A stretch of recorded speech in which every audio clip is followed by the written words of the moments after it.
Assalomu alaykum hammaga. Biz Shovot tumani Paxtakor mahallasi O'qituvchi ko'chasida yana bir ishimizni bitirib topshirdik.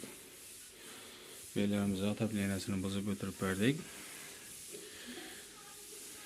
Bellarimizni hozirga chiqib turgan zamonaviy alyumin batareyalarni qo'yib berdik. Va 500 ga 100 deb aytiladi. Qanovati 10 sm bo'ladi batareyamiz. Kranik qo'yib bermadik. Bellarimizni shart emas edi, shuning uchun Amerikankalarni qo'yib o'zini yozdirib olib aytib berganmiz. Uyimizda remont ishlari bo'lib turibdi.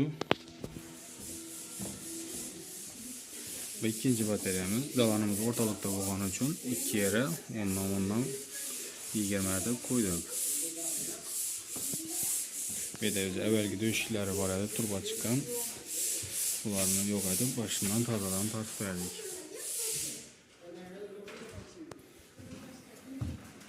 Berimiz ham zamonaviy alyumin batareyalarni qo'ydik.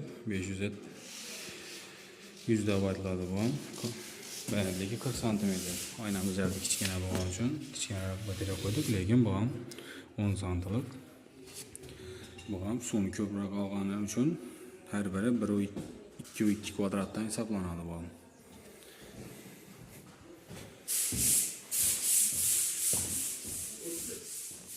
Uyimizda 7 tochka bo'ldi.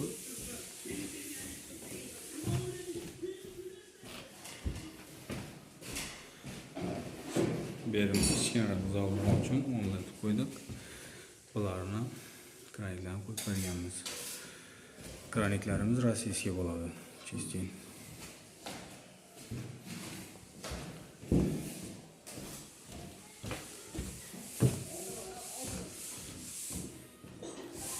Biz pastdan nomerlarni qoldiramiz. Kim shunday xizmatlar kerak bo'lsa, bog'lanaverasizlar. Salomat olinglar.